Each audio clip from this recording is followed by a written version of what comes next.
Bonjour, je vous retrouve aujourd'hui à nouveau sur ma chaîne d'information pour vous parler de petit déjeuner. Et en fait, en parlant de petit déjeuner, je devrais dire comment avoir de l'énergie pour bien démarrer le matin. Et c'est d'autant plus approprié qu'on vient de passer un été où on change de rythme. On a repris une rentrée qui en général fatigue beaucoup parce que le changement de rythme fatigue souvent. On a du mal à s'adapter et on repart sur un petit déjeuner rapide ou parfois même on oublie de petit déjeuner en se disant bon ben j'ai pas faim le matin, je vais pas manger, je prends un café rapide et puis je vais au boulot. Les ados c'est pareil, ils ont de plus en plus de mal à manger le matin. Alors qu'en fait, le petit déjeuner, ça devrait être dans notre journée le plat du roi.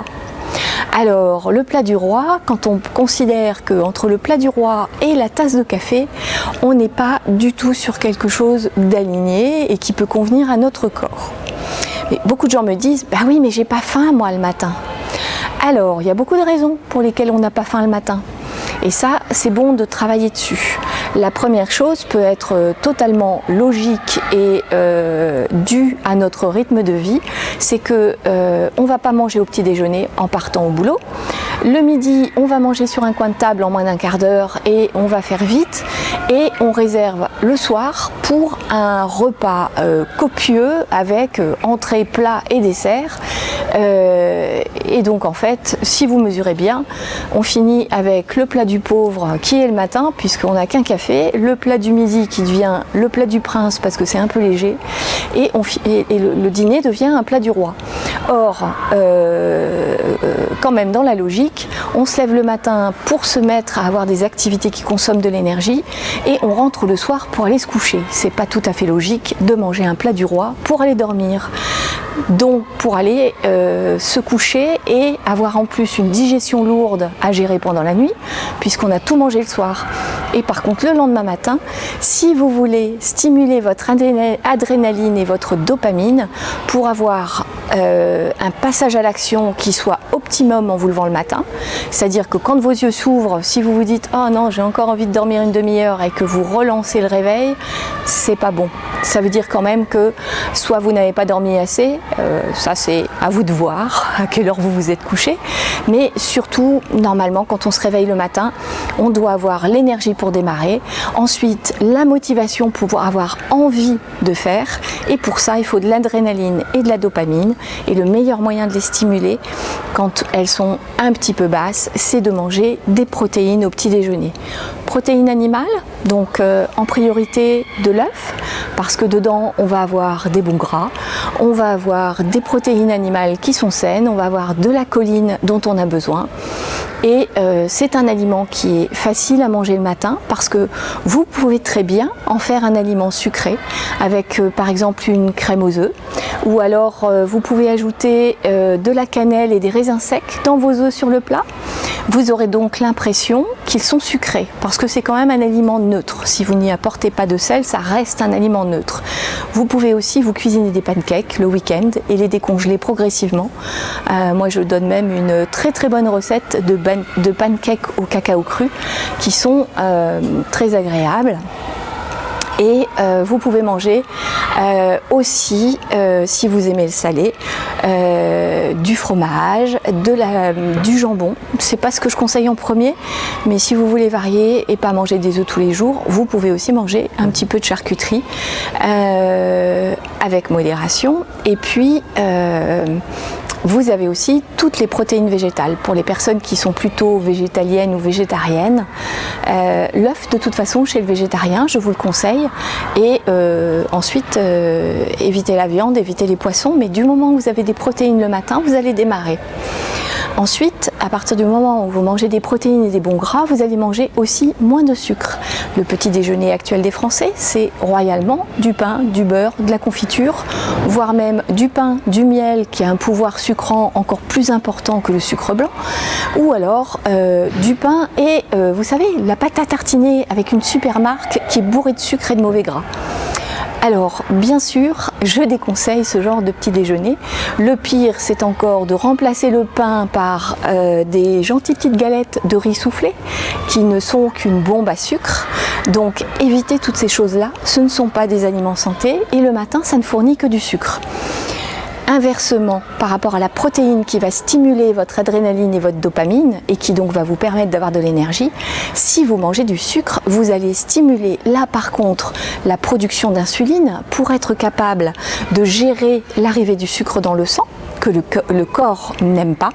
Donc forcément synthèse d'insuline et il y a un moment où vous allez saturer cette synthèse et donc il n'y aura pas assez d'insuline pour prendre en charge votre sucre et vous allez avoir des baisses de tonus vraiment importantes vers 11 h du matin parce que en fait vous aurez fini de manger votre sucre, vous aurez mis trop de sucre dans le sang, ça peut même provoquer des malaises vagaux le matin. Chez certaines personnes qui ne sont pas habituées à manger du sucre, par exemple, manger de la confiture à un petit déjeuner, ça peut provoquer vers 10 h ou 11 h un malaise vagal. Pas forcément une chute complète, mais un peu de sentir un peu vaseux et un peu nauséeux et d'avoir presque un vertige. Et c'est tout à fait normal puisque ces gens-là qui ne mangent plus de sucre au petit déjeuner se retrouvent à stimuler cette synthèse d'insuline qui va provoquer dans le corps un pic d'insuline en fait, un pic d'insuline qui est malvenu. Donc dans la journée, si à un moment vous avez besoin de sucre, c'est normal vers 16 h, mais par contre au petit déjeuner, nous n'avons pas besoin de sucre. Nous savons fabriquer du sucre à partir des gras. Et donc, si nous avons vraiment besoin de sucre le matin, nous en fabriquons à partir de l'huile d'olive, par exemple, que vous avez utilisée pour faire un œuf sur le plat, ou à partir d'une cuillère de cameline, d'huile de cameline, que vous pouvez prendre pour remonter vos oméga 3. C'est plus vite absorbé et on va les transformer en sucre pour aller nourrir notre cerveau qui a besoin de travailler.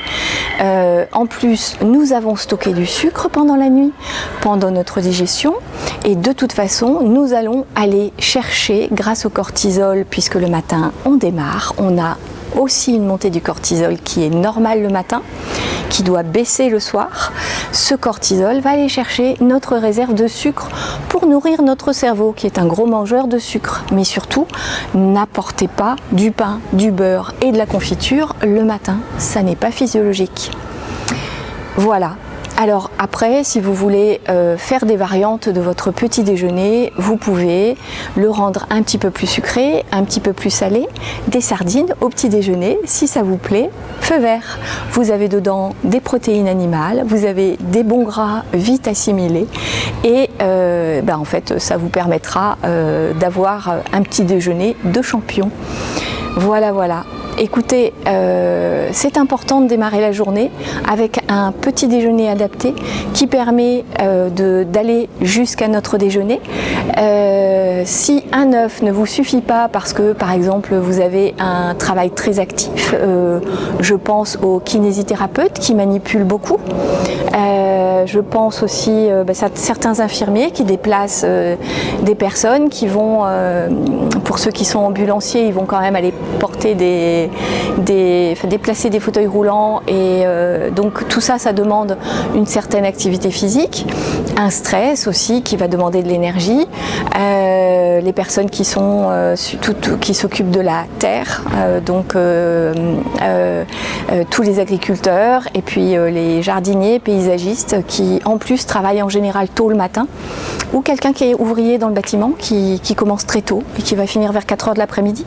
Donc il est évident que sur toutes ces professions, et puis de toute façon même nos professions intellectuelles, il est plus important de manger le matin pour se réveiller, et puis il est important de calmer le jeu le soir pour pouvoir aller dormir. Voilà. J'espère que cette vidéo vous a apporté des informations et que ça vous aide à comprendre aussi pourquoi vous avez des coups de barre en milieu de matinée, pourquoi vos ados qui partent sans rien manger manquent d'énergie en fin de matinée et que les profs trouvent que le cours de 11 h ne motive personne. C'est assez normal, s'il n'y a pas de protéines, il n'y a plus de dopamine et ça n'intéresse personne au niveau énergie du corps. Voilà. Je vous dis à bientôt sur ma chaîne d'information. Pensez à liker, vous abonner, mettre des commentaires, poser des questions. Je vous répondrai dans la mesure du possible. Et puis, si vous voulez plus de conseils aussi, n'hésitez pas à aller voir une nutrithérapeute en nutrithérapie intégrative pour savoir pourquoi vous n'avez pas faim le matin. L'équilibre alimentaire conditionne aussi cet appétit, et puis parfois cet appétit a disparu parce qu'il s'est déprogrammé physiologiquement. Donc c'est bien d'aller contrôler si vous avez encore le ressenti dans votre corps pour pouvoir gérer votre rythme alimentaire et votre ressenti du corps. Voilà, je vous dis à bientôt sur ma chaîne d'information. Au revoir.